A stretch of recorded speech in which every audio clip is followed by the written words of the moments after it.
ले तुम्हारी जय हो। तुम रक्षक आपन तेज समारो आपे, तीनों लोग हाथ सीता पे। आपन तेज समारो प्रेम से तीनों लोग हाथ सीता पे। भूत पिशाच निकट नहीं आवे, महावीर जब नाम सुनावे।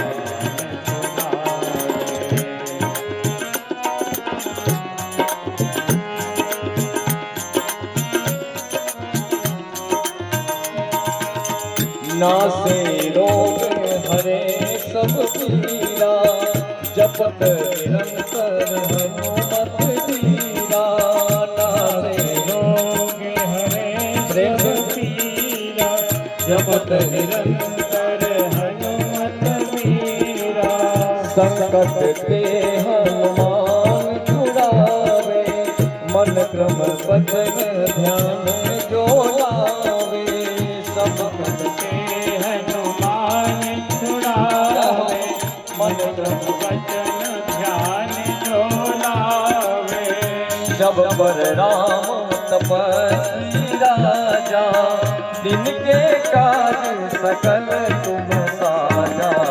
सब पर राम तपस्वी राजा, तिनके काज सकल तुम साजा। और मनोरथ जो कोई लावे, सोई अमित जीवन फल पावे। चारों जुग प्रताप तुम्हारा, है परसिद्ध जगत जियारा। चारों युग प्रताप तुम्हारा, है प्रसिद्ध जगत उजियारा। साधु संत के तुम रखवारे, असुर निकंदन राम दुलारे। साधु संत के तुम रखवारे, असुर निकंदन।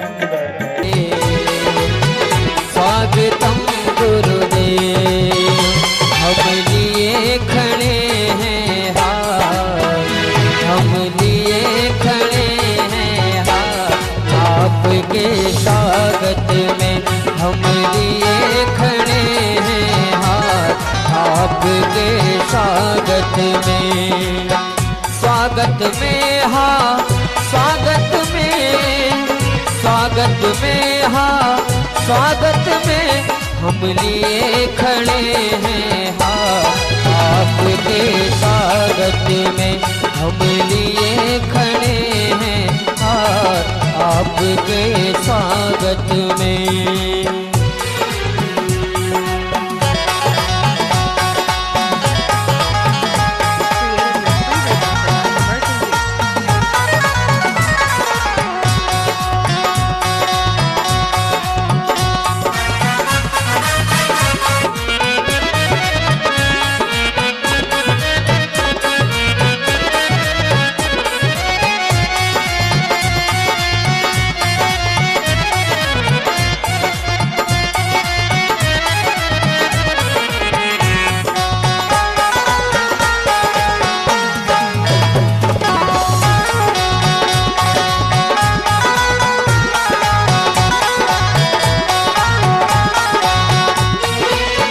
हम नादान न जाने स्वागत, हम नादान न जाने स्वागत, पर स्वागत की दिल में चाहत, पर स्वागत की दिल में चाहत।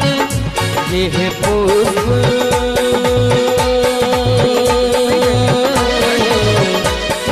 पुष्प बना उपहार आपके स्वागत में, यह पुष्प बना उपहार आपके स्वागत में।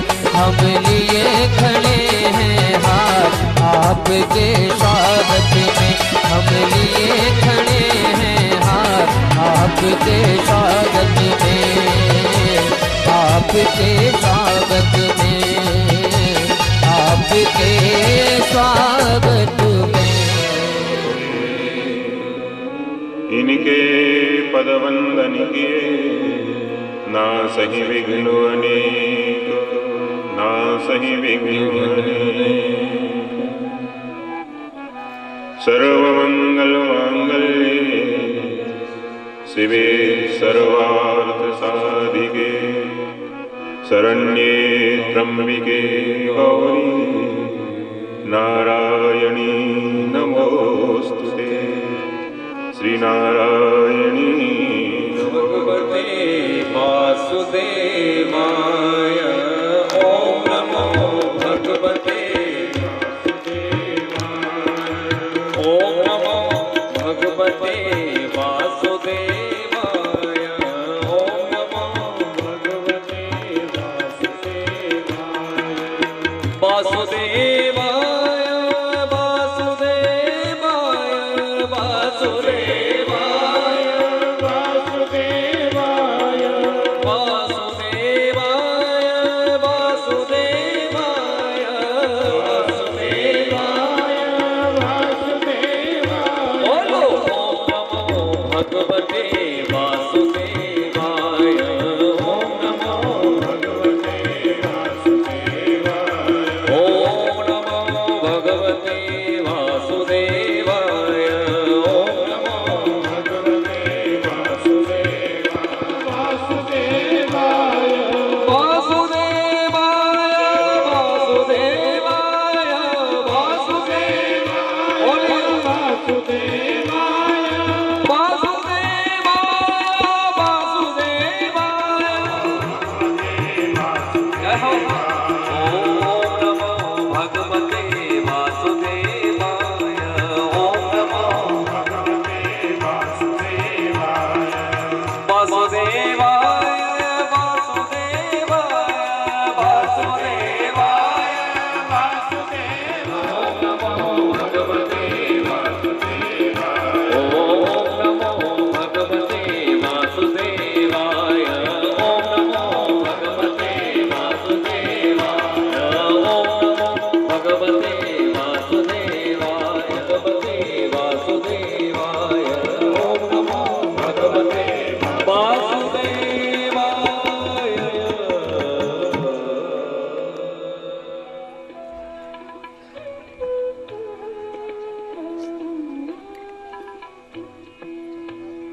तो अब आप लोग शांति पूर्वक विराजमान हो जाएंगे। मोबाइल की घंटी तो बंदी रहेगी ही, और आसपास बच्चों की आवाज ना आए। श्री गुरु चरण कमलेभ्यो नमः, महात्मेभ्यो नमः, सर्वेभ्यो नमो नमः। ओम नमो भगवते वासुदेवाय।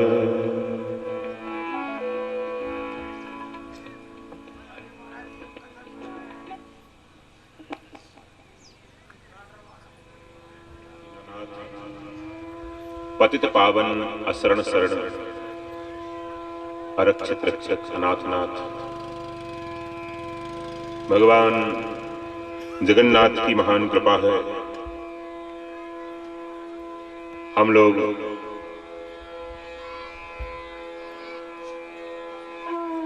शर्मा डेरी के इस पावन प्रांगण में श्रीमद् भागवत महापुराण के माध्यम से अपने जीवन के आत्म कल्याण के लिए दुर्लभ सत्संग प्राप्त कर रहे हैं।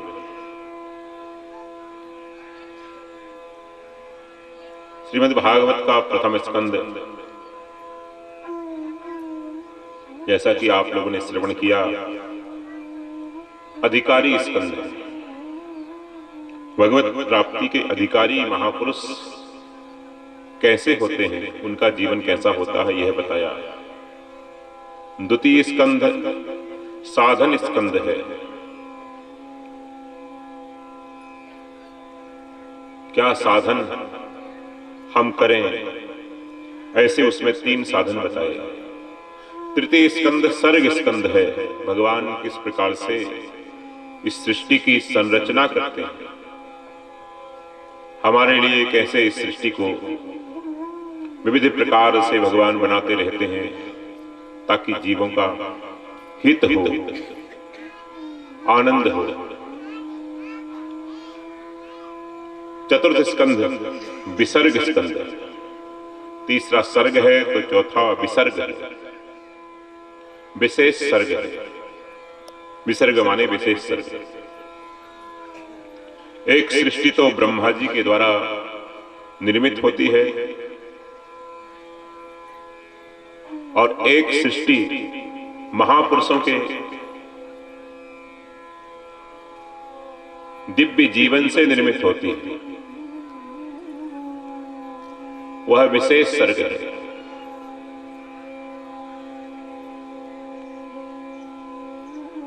उसमें विशेषता यह है कि सत्संग है, उसमें महापुरुषों का सत्संग है।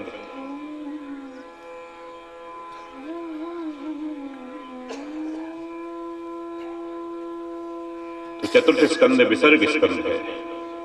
पंचम स्कंध स्थान स्कंध है। स्थागतौ निरुद्धौ धातु से स्थान बनता है, जहां मन की गति अवरुद्ध हो जाए, जहां मन स्थिर हो जाए, चंचलता समाप्त हो जाए, विकार समाप्त हो जाए मन के।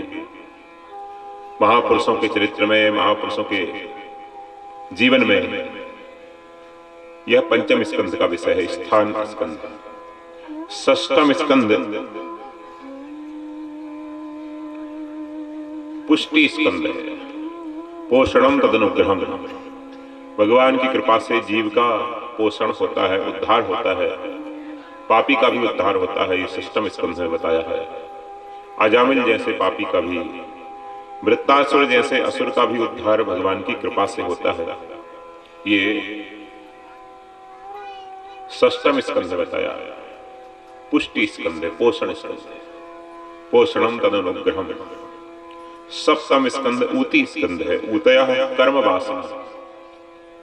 जीव की जो कर्म वासना होती है उसके अनुसार उसकी सद्गति दुर्गति होती है। तो वहां बताया कि प्रहलाद जी की शुभ वासना है और हिरण्यकशिपु की अशुभ वासना है। प्रहलाद जी की अप्रोच पॉजिटिव है, हिरण्यकशिपु की नेगेटिव अप्रोच है, इसलिए उसका पतन होता है, वह बताया। अष्टम स्कंद मनवंतर स्कंद है। कालखंड का वर्णन किया है। हम कितने सीमित समय के लिए यहाँ हैं, कालखंड कितना विशाल है और किस कालखंड में भगवान की कैसी कैसी लीलाएं होती रहती हैं, उन सब का वर्णन अष्टम स्कंद में है। मनवंतर स्कंद है। नवम स्कंद ईशानु कथा स्कंद। ईश प्लस अनु, ईश भगवान और अनु उनके भक्त, अनुचर, फॉलोअर्स। ईश और अनु दोनों की कथा है, इसलिए ईशानु कथा स्कंद। और नवम स्कंध दसम स्कंध निरोध स्कंध है। मन की गति जहां निरुद्ध हो जाए, अवरुद्ध हो जाए भगवान की बाल लीलाओं में, श्री कृष्ण लीलाओं में, ये दसम स्कंद का विषय है। एकादश स्कंद मुक्ति स्कंद है। संसार से मुक्त होकर आनंद पूर्वक जिए, यह दसम स्कंद का विषय है, एकादश स्कंद का विषय है। द्वादश स्कंद आश्रय स्कंद है। श्री हरि का आश्रय जीव को प्राप्त हो जाए, जीव धन्य हो जाए, जीवन की पूर्णता हो जाती है। वहां भागवत की भी पूर्णता हो जाती है हरि आश्रय में। तो एकादश द्वादश स्कंद आश्रय स्कंद है।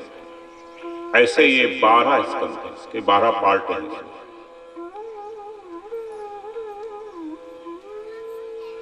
मनु महाराज के दिव्य दाम्पत्य में आकुति, देवहूति, प्रसूति का दिव्य चरित्र है। आकुति का पाणी ग्रहण रुचि प्रजापति ने किया है और प्रसूति का दक्ष प्रजापति ने, जो बीच की मझली बेटी है उनका पाणी ग्रहण महामुनि करदम ऋषि ने किया और करदम ऋषि के यहां पर भगवती देवहूति से 9 देवियों का प्राकट्य होता है पहले और फिर भगवान आते हैं। तात्पर्य यह है कि नवधा भक्ति के बाद भगवान आते हैं। नवधा भक्ति जीवन में होती है तो भगवान का प्रादुर्भाव होता है, भगवान का आगमन होता है। 9 कन्याओं के बाद कपिल भगवान आए। 9 कन्याओं का जीवन बड़ा दिव्य है। भगवती अनुसुईया है, उसमें भगवती अरुंधति है, कला है, सब अपनी अपनी जगह विश्व विख्यात है, श्रेष्ठ है, ज्येष्ठ है, महान सतीय हैं नौकरी में। ये नवधा भक्ति आई। उसके बाद भगवान कपिल आए। सांख्य योग के आचार्य भगवान कपिल का प्रादुर्भाव हुआ। 9 कन्याओं का जब आविर्भाव हुआ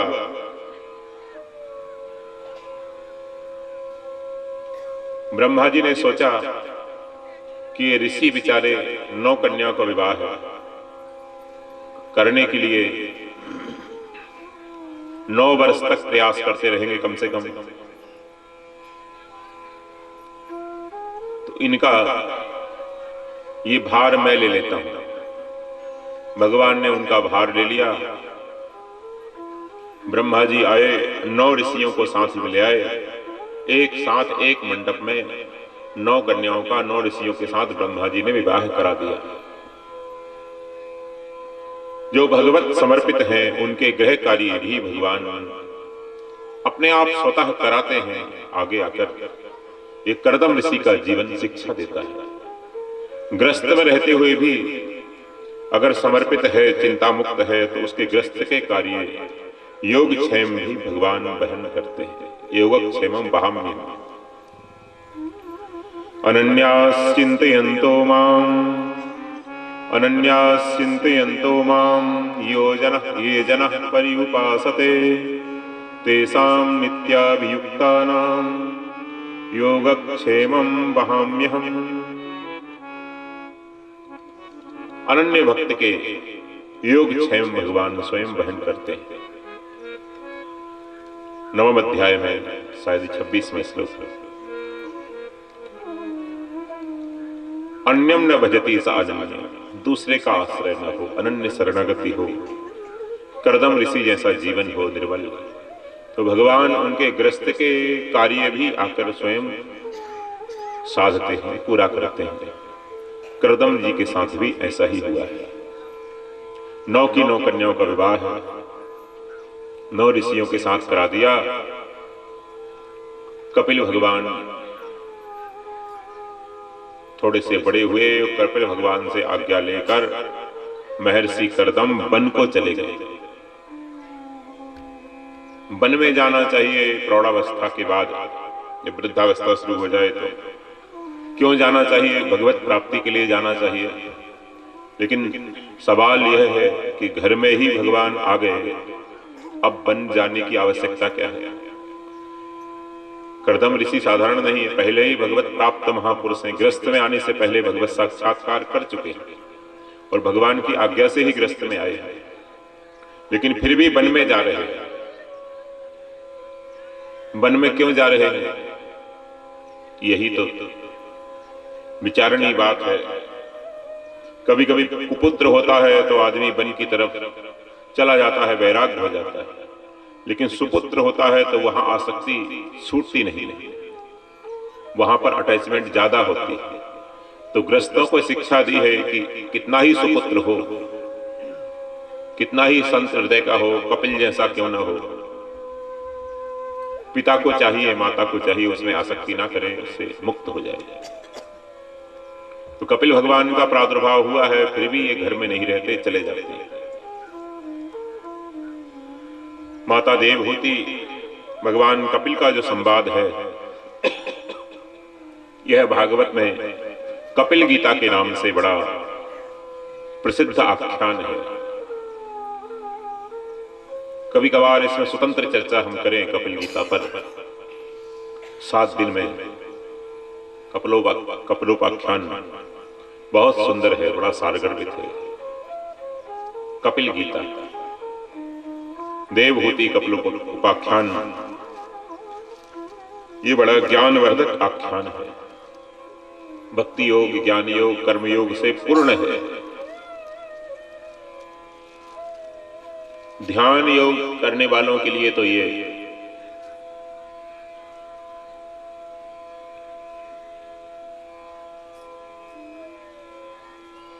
अथाह ज्ञान सागर है, प्रेरणा स्रोत है।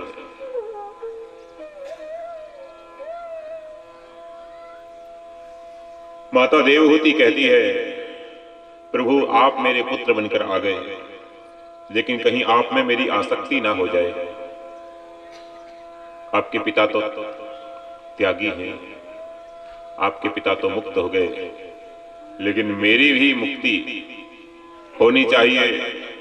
आप मेरे पुत्र बनकर आ गए, आप में आसक्त ना हो जाऊं। पति नहीं है, बेटियां नहीं है, तो कहीं पुत्र में आसक्ति हो जाती है। ये आसक्ति छूटती नहीं है। और स्त्री की आसक्ति 2 जगह होती है, ससुराल में और मायके में, दोनों जगह उसकी आसक्ति होती है। पुरुष की आसक्ति तो एक जगह होती है अपने घर में, और स्त्री की 2 घर में आसक्ति होती है। थोड़ा पीहर में भी आसक्ति होती है, भाई हैं, भतीजे हैं, भाभियां हैं, मेरी जन्मभूमि है, यहाँ खेली हूं मैं। वहां के लिए भी एक सॉफ्ट कॉर्नर अंतिम तक मरते मरते भी रहता है। तो 2 रस्सी से बंधी है स्त्री, तो इधर मायके वाली रस्सी, इधर ससुराल वाली रस्सी, इधर भी मन है उधर भी मन है, तो इससे छूटे कैसे? आसक्ति का ये बंधन बहुत सूक्ष्म है, इससे कैसे छूटे? तब भगवान कपिल ने कहा, माता आसक्ति का बंधन छूटेगा जो निरासक्त महापुरुष हैं, आसक्ति रहित जिनका जीवन है। ऐसे संतों का संग करते करते करते करते आसक्ति छूट जाती है। सत्संग जो है अनावश्यक नहीं, सत्संग जो है सारी समस्याओं का समाधान करता है। सत्संग करते करते आसक्तियां समाप्त हो जाती हैं, मोह समाप्त हो जाता है, राग द्वेष समाप्त हो जाता है। सत्संग से बोध होता है कि ये तो व्यर्थ है, मैं कहां पड़ा हूं, किसमें पड़ा हूं, ऐसा बोध सत्संग से होता है। इसलिए माता सत्संग करो, संतों का संग करो। तब माता ने पूछा कि संतों की पहचान क्या है? क्या पहचान है? कौन सज्जन है, कौन दुष्ट है, कुछ पता नहीं चलता। केवल भेष से हम संत मान लें किसी को, भेष अच्छा है तो संत हो सकते हैं? नहीं। फिर क्या पहचान है? बोले 5 गहने जो पहने हैं वो भक्त है भगवान का, सज्जन है, संत है, साध्वी है। जैसे सौभाग्यवती स्त्री के 5 आभूषण होते हैं, उसका मंगल सूत्र, उसका सिंदूर, उसके कुछ कंगन वगैरह आप लोग जानते होंगे। सौभाग्यवती स्त्री के 5 चिन्ह उसको रखना चाहिए, शास्त्र कहता है। सीता जी जब वन में जाने लगी तो आभूषण उतार उतार कर रखने लगी। कौशल्या जी रो पड़ी। अनुमति पहले दे दी, लेकिन अब दुखी इसलिए है कि सीता सुहागिन है और सारे आभूषण उतार कर जाएगी। ये कौशल्या को सहन नहीं हुआ। आजकल हमारी पता नहीं चलता कि क्या है, सौभाग्यवती हैं, दुर्भाग्यवती हैं, अभाग्यवती हैं, सौभाग्यवती हैं, कब कुभाग्यवती हैं, किस भाग कोई आइडेंटिटी नहीं है, होनी चाहिए। शहर में हमारी बेटियां जो पेंट वेंट पहनकर अपना जॉब करती हैं, ड्यूटी करती हैं, मजबूरी है आज की। हाँ, मजबूरी थी, ऐसा नहीं, खाने को नहीं तो नौकरी करनी पड़ती। ये अभाग्य है, दुर्भाग्य है, ठीक है करती हैं, लेकिन 5 आभूषण उनके होने चाहिए शास्त्र के। सौभाग्यवती स्त्री के 5 चिन्ह होने चाहिए। एक तो सौभाग्यवती स्त्री को अपने बाल कभी नहीं काटना चाहिए, ऐसा शास्त्र की आज्ञा है। मैं नहीं कह रहा, नहीं तो आप लोग रोटी बंद कर दें आज से मेरी।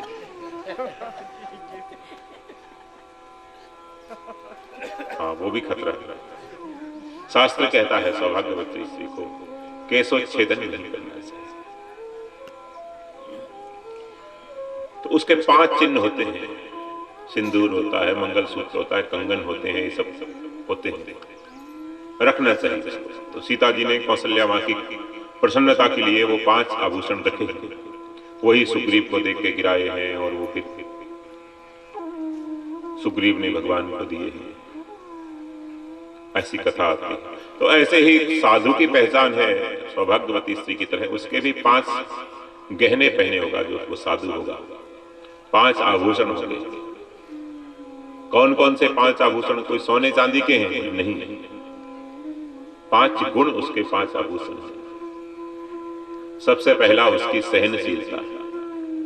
श्री कपिलोवाच तितिक्षवः कारुणिकः सुहृदः सर्वदेहिनां अजातशत्रवः शान्तः साधवः साधुभूषणः। तितिक्षवः कारुणिकः सुहृदः सर्वदेहिनां अजातशत्रवः शान्तः साधवः साधुभूषणः। ये 5 साधुओं के आभूषण हैं, 5 गहने हैं। सबसे पहले तितिक्षा। तितिक्षा मीन्स सहन शक्ति, कंडीशंस को फेस कर लेना। कैसे भी कंडीशन आ जाए, समभाव से समता में रहते हुए उसको फेस करना, हर परिस्थिति को सहन करना, सुख को भी दुख को भी। आज हमें सुख भी सहन नहीं करना ही आता, सुख में अभिमानी हो जाते हैं और दुख में दीनता आ जाती है। सुख में अभिमानी और दुख में दीन हो जाते हैं। मेरे जैसा तो कोई अभागा नहीं, मैं तो बड़ा दुखी हूं, मेरे जैसा तो गाड़ावारा में कोई अभागा नहीं। और सुख में अभिमान आ जाता है, फिर तो सिर ऊंचा करके चलते हैं, हंस की चाल चलते हैं। तो सुख में अभिमान और दुख में दीनता, ये दोनों ना हो, हर परिस्थिति में सम रहे, प्रसन्न रहे, ये सहनशीलता है।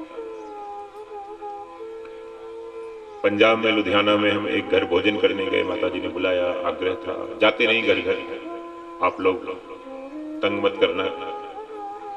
तो नारायण वहां पर देखा, जो माताजी थाली लेकर आई, अब तो हम अपनी थाली रखते हैं, अपना बर्तन रखते हैं, खप्पर रखते हैं। वो थाली थोड़ी टूटी हुई थी।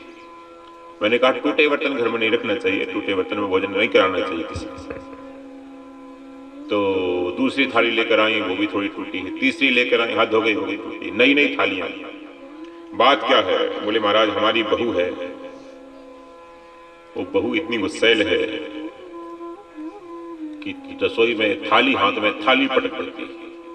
थोड़ा कुछ कह दो, बड़ा गुस्सा आता है उसको। उसकी बात ना सुनो तो बड़ी गुस्से में आकर बर्तन पटकती है, कभी पतीली, कभी थाली, कभी कड़ाही, सब पटकती रहती है। तो सब टूटे हैं नए नए बर्तन। तो सहिष्णुता नहीं, सहनशीलता नहीं है। ये पहला गहना है किसी सज्जन का, किसी साधु का, साध्वी का, भक्त का, भक्त महिला का, भक्त पुरुष का, सहनशीलता। तितिक्षा।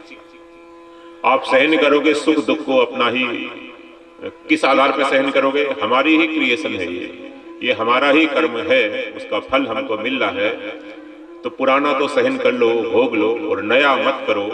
इस आधार पे आप सहन करेंगे तो आप बंधन मुक्त हो जाएंगे। धीरे धीरे आपको जो तनाव है, राग द्वेष है, वो समाप्त हो जाएगा। सहनशीलता बहुत बड़ा गुण है, तितिक्षा बहुत बड़ा गुण है। आजकल के छोटे छोटे बच्चों में सहनशीलता का बड़ा अभाव हो रहा है, बहुत अभाव हो रहा है। वो मानते नहीं, माँ की बात, पिता की बात, शिक्षक की बात, किसी की बात नहीं मानते। शादी के बाद बीबी की भले ही माने, नहीं तो बाबा की भी नहीं मानते। सहनशीलता का बड़ा अभाव है, उनमें संस्कार देना चाहिए। बच्चों को सत्संग के बाद आधा घंटे 1 घंटे हमारे साथ एक संत और हैं, वो संस्कार देते हैं बच्चों को, संस्कार की टिप्स बताते हैं उनकी सहनशीलता बढ़ाने के, उनको उसमें भेजना चाहिए। तो सत्संग के ठीक बाद बच्चों को आप यहाँ लेकर बैठे, आधा घंटे बच्चों के लिए कुछ बताया जाएगा सत्संग की बात, कैसे उनकी सहनशीलता बढ़े, कैसे उनकी मेमोरी बढ़े, कैसे उनमें सज्जनता आए, सरलता आए, होशियार हो अपने काम में, निरोग रहे, इत्यादि कई बातें। तितिक्षा, दूसरा करुणा।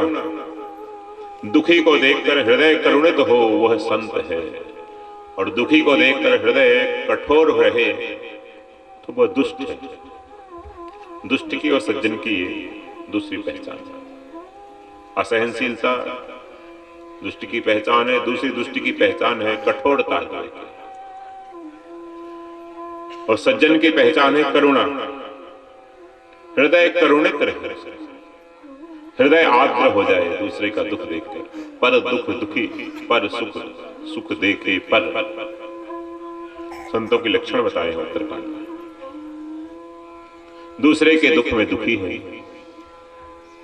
और दूसरे के सुख में सुखी है। दूसरे का जो दुख देखता है और उसमें कुछ ना कर पाए, कम से कम करुणा आ जाए, अरे ये बेचारा बड़ा दुखी है, राम राम राम, उसके लिए थोड़ी उसकी प्रार्थना ही करने लगे आपके, हे नाथ, हे प्रभु, इसका भी दुख दूर हो, इतना ही भाव आ जाए तो भी ठीक है। दूसरों का दुखड़ा दूर करने, दूसरों का दुखड़ा दूर करने वाले तेरा दुख दूर करेंगे भगवान। दूसरों का दुखड़ा दूर करने वाले तेरा दुख दूर करेंगे श्री राम। किए जा तू जग में भलाई का काम, किए जा तू जग में भलाई का काम, तेरे दुख दूर करेंगे श्री राम। ओ तेरे दुख दूर करेंगे भगवान। पूछ ले तू अपने आंसू तमाम, तेरे दुख दूर करेंगे भगवान। ओ तेरे दुख दूर करेंगे भगवान।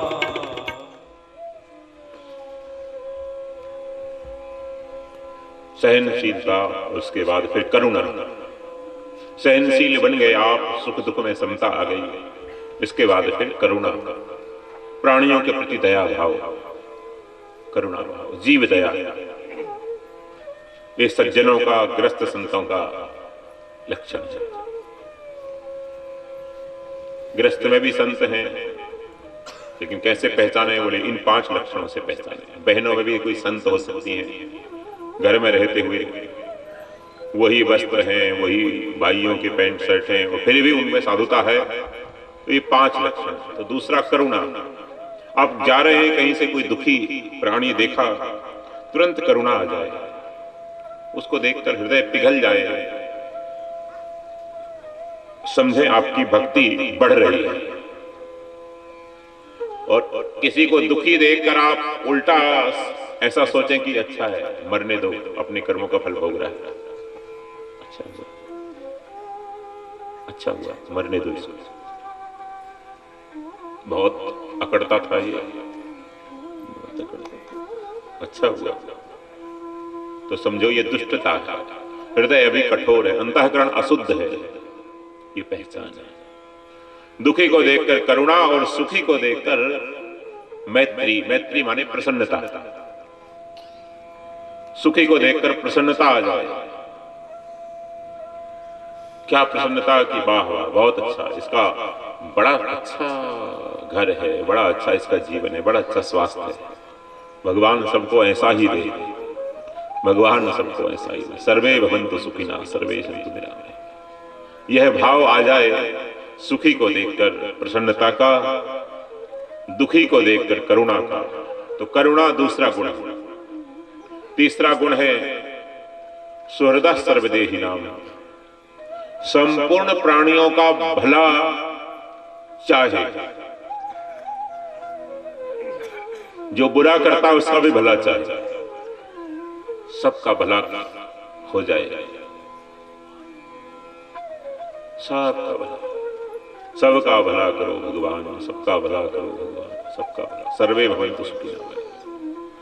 तो सुहृदा सर्वदेही नाम, सुहृद कहते हैं बिना कारण ही अनकंडीशनल लव करने वाले को, बिना कारण प्रेम करने वाले को, बिना कारण उसका भला करे, बिना स्वार्थ के। अधिकांश स्वार्थ से करते हैं, अधिकांश सब स्वार्थ से करते हैं। स्वार्थ मीत सकल जग माही, सपने हु प्रभु परमारथ नाही, हेतु रहते जग जगु उपकारी, तुम तुम्हारे सेवक असुरारी। स्वार्थ मीत सकल जग माही, सपने प्रभु परमारथ नाही। स्वार्थ मीत सकल जग माही, सपने प्रभु परमारथ नाही। जय सिया राम, जय सिया राम, जय सिया राम, जय सिया राम, जय सिया राम, जय सिया राम, जय सिया राम, जय सिया राम। स्वार्थ से सब भरे हुए हैं, लेकिन जो साधु हृदय का है वो निस्वार्थ सेवा करता है, वो अनकंडीशनल सर्विस करता है, उसको सुहृद कहते हैं। एक होता है मित्र, एक होता है सुहृद। मित्र वह होता है जो भलाई के बदले में भलाई करता है,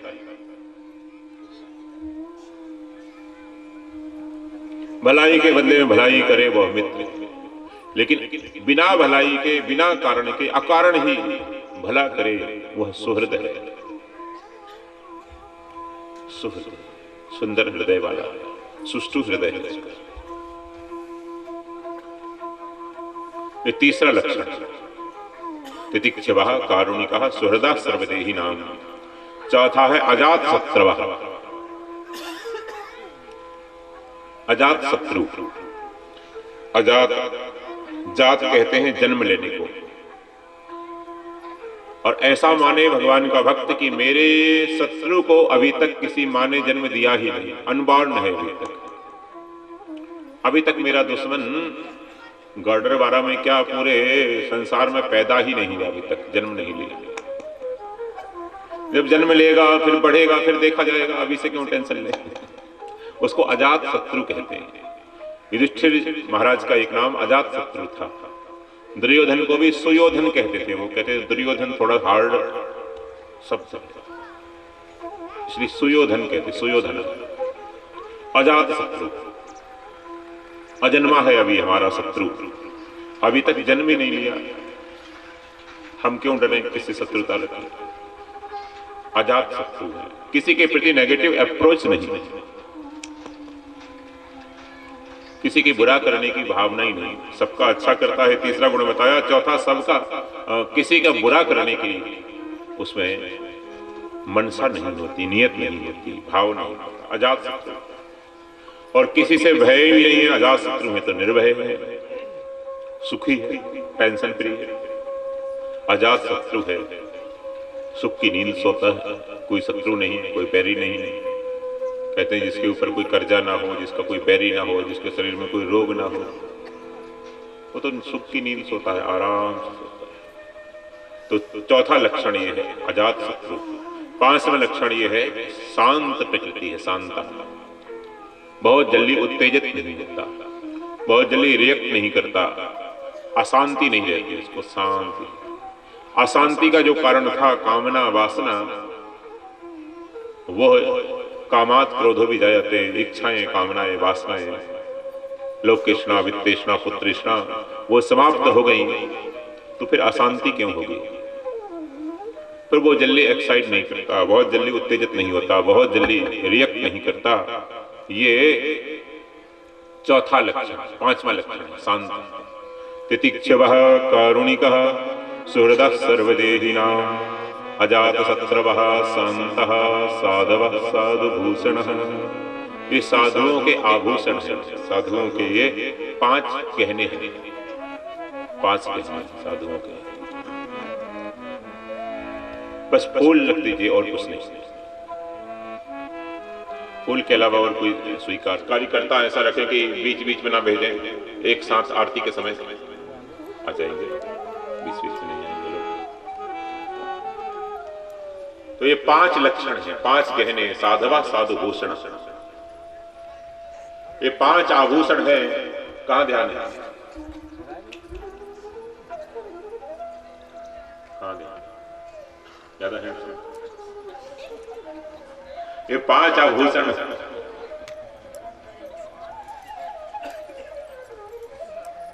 पहने हैं तो साधु है। कोशिश करो इसमें से कितने आभूषण आप पहन सकते हैं। सुहृदम सर्वदेहिनाम, सबके प्रति सुहृद सौहार्द भाव, हित करने का भाव। अजात शत्रु, किसी शत्रुता नहीं रखेंगे। दूसरा रखें, उसकी जिम्मेदारी आप पर नहीं, आप किसी से शत्रुता नहीं रखें। और 5वां शांत रहें, शांत। ज्यादा इच्छाएं होती हैं तो अशांति होती है। त्यागा शांति अनंतरम। थोड़ी सी कामनाओं का, इच्छाओं का, वासनाओं का, राग द्वेष का त्याग तो करना पड़ेगा शांति के लिए। तो ये 5 आभूषण पहन लिया तो माता जी वो है परफेक्ट सेंट। परफेक्ट सेंट, वो परफेक्ट संत है। 5 में से एक भी है तो भी संत तो है, ज्ञानी होते हैं, योगी होते हैं। तो ये 5 आभूषण,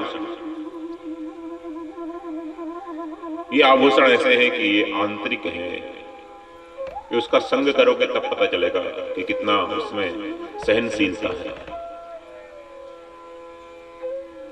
एक भाई का नाम था शीतलदास, शीतलदास नाम बाबा जी क्या नाम बोले? शीतलदास। तो कोई आदमी था हमारे जैसा, उसने फिर से पूछा बाबा जी नाम बताएंगे? अभी बताया ना शीतलदास। थोड़ी देर बाद फिर बाबा जी आपका नाम? तू बहरा है क्या? अभी बताया ना शीतलदास। अच्छा सॉरी। तीसरी बार, चौथी बार फिर आया, बाबा जी आपका नाम बताओ। बाबा जी ने उठाया डंडा, बताऊं नाम बता।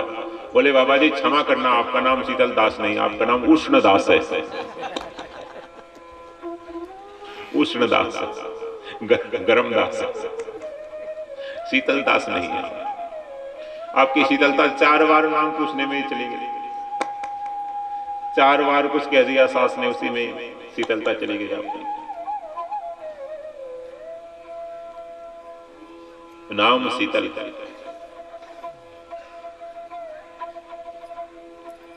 यथा नाम तथा रूप होना चाहिए, वैसे ही काम होना चाहिए जैसा नाम है। तो नारायण ये 5 आभूषण पहने हैं। भगवान कपिल कहते हैं माता जी उनकी कंपनी करना चाहिए, उनका संग बार बार करना चाहिए। और जिनमें 5 नहीं है, एक भी नहीं है, भूल कर भी उनका संग ना करे। ये प्रकृति में 24 तत्व हैं, 5 ज्ञानेंद्रियां हैं, 5 कर्मेंद्रियां हैं, 5 विषय हैं, 5 तन्मात्राएं हैं, मन बुद्धि चित्त अहंकार है। ये 24 से हम अलग है, ना हम मन है, ना बुद्धि है, ना चित्त है, ना इंद्रिय है, ना ज्ञानेंद्रिय में हूं, ना कर्मेंद्रिय में हूं, ना मैं पृथ्वी हूं, ना जल हूं, ना वायु हूं, ना तेज हूं, ना आकाश हूं, ना शब्द हूं, ना स्पर्श, ना रूप हूं, ना रस हूं, ना गंध हूं। इन 24 से मैं अलग हूं, इनका दृष्टा हूं, इनका साक्षी हूं। ऐसे धीरे धीरे सांख्य योग में, ज्ञान योग में स्थित होने का प्रयास करो कि मैं ये नहीं हूं, ये हाथ में नहीं हूं, पैर नहीं हूं, सिर नहीं हूं, पेट नहीं हूं, आंख नहीं हूं, कान नहीं हूं। डॉक्टर को तो कहते हैं मेरी आंख में दर्द है। देखो अलग अलग करेंगे, अलग अलग हम बताएंगे तो मेरा कहेंगे। ध्यान दिया आपने? मेरा हाथ, मेरा पैर, मेरा सिर, मेरी छाती, मेरा सिर, मेरा पीठ, मेरा भुजा, मेरे कान में दर्द है, मेरा कान। और पूरा मिला के कहेंगे कौन है? बोले मैं हूं। मैं हूं। अलग अलग तो गेहूं में पूरा कर दिया, चना हो गया क्या? ये अज्ञानता पूर्वक बोलते हैं हम लोग। अलग अलग कहेंगे तो मेरा मेरा मेरा कहेंगे, उसको फिर मैं कह देंगे। मैं खड़ा था, तूने देखा नहीं? मैं खड़ा था। उसको अलग अलग करो तो ये मेरा हाथ। तो इसमें से तू क्या है? ये तो तेरा हाथ है, ये तेरी आंख है, ये तेरा सिर है, ये तेरा पेट है, तेरे जंघा है, तेरे पैर हैं। इसमें से तू है क्या? तू कहां है फिर? तो अपने को ढूंढो तो अपने को मिलेगी नहीं, अपने को ढूंढते रहो। तो मेरा भी कहते हैं शरीर को अलग अलग, और मैं भी कहते हैं। ये ना मैं हूं और ना मेरा। बस मैं और मेरे की रस्सी बांधती है। मैं मेरे की जेवड़ी गल बांध्यो संसार, दास कबीरा क्यों बंधे जाके राम आधार। मैं मेरे की जेवड़ी है। जेवड़ी रस्सी को कहते हैं। जेवड़ी दो रस्सियों को मिलकर बांध देते हैं। तो दो लड़की रस्सी मिला के उसको बट देते हैं। एक मैं और एक मेरा, दो लड़ हैं इसमें, मैं और मेरा। मैं ना इसमें कुछ मैं है ना कुछ मेरा है, दोनों भूल में बोलते हैं। तो माता जी, ये जीव भूल से आसक्ति कर लेता है, अहंकार कर लेता है, राग द्वेष कर लेता है। अज्ञान से सारा शुरू होता है। जन्म मरण का मूल क्या है? बोले मूल आसक्ति है। आसक्ति का मूल क्या है? बोले देहाभिमान। देहाभिमान का मूल क्या है? अज्ञान। अज्ञान से देह को अपना स्वरूप मानता है। तो अज्ञान जन्म मरण का कारण है। अज्ञान को भी कारण शरीर नाम से कहीं कहा जाता है वेदांत में। ये सब शरीर है, सब अलग है, ये आत्मा से भिन्न है। तो ये अलग अलग है, ऐसा विवेक मनुष्य को रखना चाहिए। जब मां के पेट में होता है जीव, तब विवेकी होता है, और बाद में ये विवेक छोड़ देता है। यही इसकी गलती है। भगवान से प्रार्थना करता है जीव, जब बाहर निकलता है तो फिर आकर भूल जाता है। कपिल भगवान कहते हैं, माता बड़ा सावधान रहना चाहिए। पुनः याद कैसे आए? बोले संतों का संग करते रहे, करते करते करते करते फिर उसको थोड़ा सा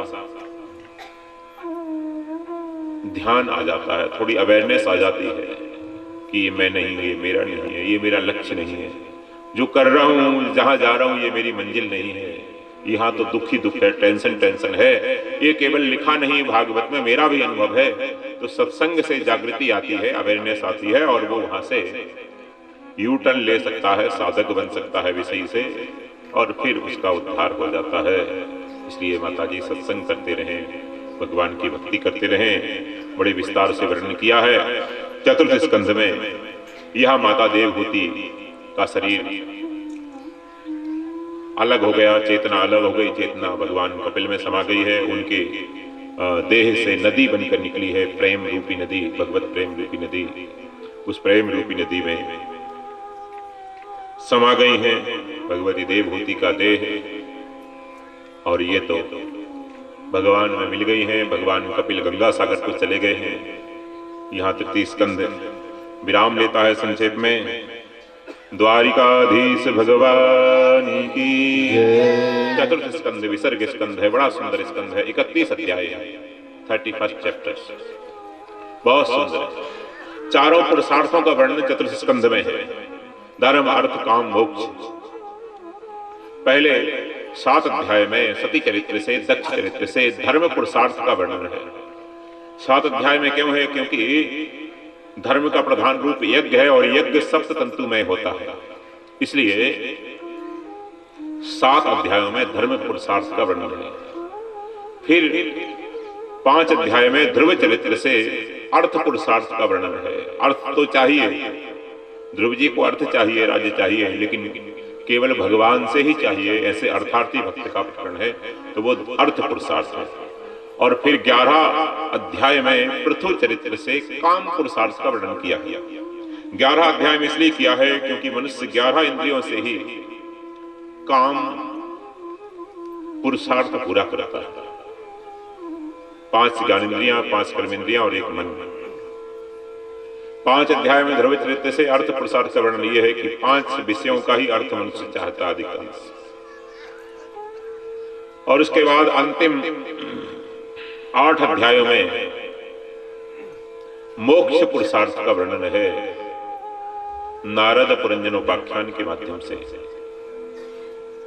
नारद प्राचीन वल्ली के माध्यम से पुरंजनोपाख्यान के 8 अध्याय में इसलिए है क्योंकि अष्टधा प्रकृति से ही मुक्त होना है, इसलिए 8 अध्याय में मोक्ष पुरुषार्थ का वर्णन है। तो 31 अध्याय है, पहले 7, फिर 5, फिर 11, फिर 8, हिसाब लगाइए 31 अध्याय। चारों पुरुषार्थों का वर्णन है। कभी आपके पास समय हो तो स्वतंत्र चतुर्थ स्कंद की कथा श्रवण करें, बहुत सुंदर। एक बार नैमिषारण्य जी में इसकी चर्चा हुई थी, बहुत सुंदर। एक बार वृंदावन में भी हुई थी चतुर्थ स्कंद की, केवल चतुर्थ स्कंद। 31 अध्याय, 31 अध्याय कम से कम 31 दिन, 7 दिन में भी हो सकता है। विसर्ग स्कंद है, विशेष सर्ग है, संतों की कृति है, स्पेशल क्रिएशन है, इसलिए विसर्ग कहा है। यहां संतों का सर्ग है, ये संतों का पुरुषार्थ है। प्रसूति की सबसे छोटी पुत्री सती भगवान शंकर को विवाही गई है। संक्षेप में देखेंगे हम, क्योंकि कल हमको गोकुल तक पहुंचना है। हम प्रयास करेंगे कि इसमें ज्यादा से ज्यादा सार लेते रहे। हमारे लिए इसमें क्या मैसेज है, क्या संदेश है, उसको लेते रहे। कथा भाग से तो आप परिचित हैं, लेकिन कथा भाग को भी हम टच करते रहेंगे। एक बार भगवान शंकर विराजमान हैं देवताओं की सभा में। उस सभा के सभापति हैं दक्ष प्रजापति। प्रजापति दक्ष बहुत देर से आए, बहुत इंतजार कर रही है, सारी सभा इंतजार कर रही है। जैसे आप लोग देर से आते हैं गाड़ा बाड़ा वाले, ऐसे दक्ष भी देर। सब बैठ जाएंगे फिर हम चले, हम पहले से क्यों चले। तो भगवान शंकर समय से आ चुके हैं, समस्त देवता समय से पहले आ चुके हैं। सारे देवता उसमें बैठे हुए हैं, पूरा मंडप भरा हुआ है, सिंहासनों पे अपने अपने देवता विराजमान हैं। और दक्ष सबसे बाद में आए, बहुत प्रतीक्षा के बाद। सभापति महोदय हैं, बाद में आए। सब उठकर खड़े हो गए, सभापति महोदय आए। 2 लोग उठकर खड़े नहीं हुए, ब्रह्मा जी और भगवान शंकर। ब्रह्मा जी तो इनके पिता हैं, ब्रह्मा जी के मानस पुत्र हैं दक्ष। तो पुत्र कितना बड़ा हो जाए पिता के लिए, तो पुत्र छोटा ही है, इसलिए ब्रह्मा जी खड़े नहीं हुए और भगवान शंकर खड़े नहीं हुए। भगवान शंकर ने देखा ही नहीं, क्योंकि भगवान शंकर नेत्र बंद करके आत्म स्वरूप का स्मरण कर रहे हैं, भगवान का स्मरण कर रहे हैं। किसी सभा में जाओ, कहीं शादी ब्याह में जाओ, तो शंकर जी का सिद्धांत है, उनकी शिक्षा है कि कोई संसार की बात चल रही है, राजनीति की बात चल रही है, तो चुपचाप उससे अलग हो जाओ, असंग हो जाओ और धीरे धीरे भगवान का स्मरण करने लगो। भगवान का स्मरण करने लगो। भगवान के स्मरण मन नहीं लगता तो उनके पास से उठ जाओ, सेवा करने लगो, परोसने लगो, सेवा करने लगो। किसी को भोजन कराओ, बिठाओ लोगों को, कुसंगियों के पास मत बैठो। तो देवता सब स्वार्थ की बात कर रहे हैं, विषयों की बात कर रहे हैं, कोई नंदन कानन की बात कर रहा है, कोई सौमरस की बात कर रहा है। उसी यज्ञ में बहुत आहुतियां मिली, बहुत अच्छा हुआ उस यज्ञ में, बहुत अच्छा। जैसे ये साधु लोग, ब्राह्मण लोग चर्चा करते रहते हैं, वहां बहुत दक्षिणा मिली, उनका भंडारा बहुत अच्छा था, उनका भंडारा बहुत अच्छा था, अब उनके यहाँ चलेंगे, उनके यहाँ चलेंगे। ऐसे देवता भी बात कर रहे थे। उस यज्ञ में बहुत पूजा हुई, उस यज्ञ में हमको बड़ी आहुतियां मिली, सोमरस का पान भी किया हुआ। ऐसी बात कर रहे हैं, अप्सराओं की बात, नंदन कानन की बात, ऐरावत हाथी की बात, ये सब चर्चा का विषय है, उनकी राजनीति अपनी अपनी। सबकी अपनी अपनी चर्चा का दायरा होता है, सबके अपने अपने पिंजड़े होते हैं। भगवान शंकर तो मुक्त सिंह है, पिंजड़े में तो है नहीं, किसी दायरे में तो है नहीं। वह भगवान का स्मरण कर रहे हैं। भगवान शंकर ग्रस्तों के आदर्श हैं। देखो, भगवान शंकर के जीवन में जितनी विविधताएं हैं उतनी किसी देव परिवार में नहीं। सबका स्वभाव अलग अलग है, जितने फैमिली मेंबर्स हैं सबका नेचर अलग, डिफरेंट। भगवान शंकर शांत प्रकृति के, करुणावान, भगवती जगदम्बा पालन शक्ति हैं, आदि शक्ति हैं, लेकिन कभी कभी उग्र हो जाती हैं, महाकाली बन जाती है।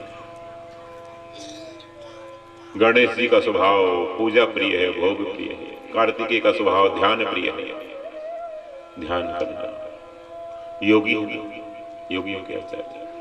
अब इनके घर में जो वाहन है, इन सब की सवारियां हैं, इन सबको अलग अलग है। देखो आप, भगवती का वाहन सिंह है, शिव जी का वाहन नंदीश्वर है। सिंह बैल को खा जाता है, कहीं मिल जाए तो जंगल में, शिकार है उसका, आहार है उसका। मोर है, और भगवान शंकर के गले में सर्प है, मोर सर्प को खा जाए, और सर्प गणेश जी का वाहन चूहे को खा जाता है। लेकिन इनके यहाँ ऐसी कोई प्रॉब्लम नहीं, सबका स्वभाव परम शुद्ध है, क्योंकि सबका लक्ष्य एक ही है, जगत कल्याण करना, राम नाम का स्मरण करना, भगवत स्मरण करना, ध्यान करना, दूसरों का भला करना, तपस्या, उनको वरदान देना, उनका भला करना, दर्शन देना। चारों फैमिली मेंबर्स का सबका लक्ष्य, और इनके गण हैं उन सबका भी एक ही। तो जहां लक्ष्य महान हो, जिस परिवार का एक मुखिया डिसाइड कर दे कि हमारा टारगेट यह है, हमको ऐसा जीवन जीना है, ऐसे रहना है, तो उस परिवार के लोग अलग अलग स्वभाव के होने के बावजूद भी आपस में एक दूसरे के साथ परस्पर सौहार्द बनाकर रहते हैं। बहुत सी फैमिलियां ऐसी। तो लक्ष्य एक है, सबका आत्म कल्याण करना है जीवन का। हम जी रहे हैं आत्म कल्याण के लिए, उद्धार के लिए, भगवत प्राप्ति के लिए। मोटिव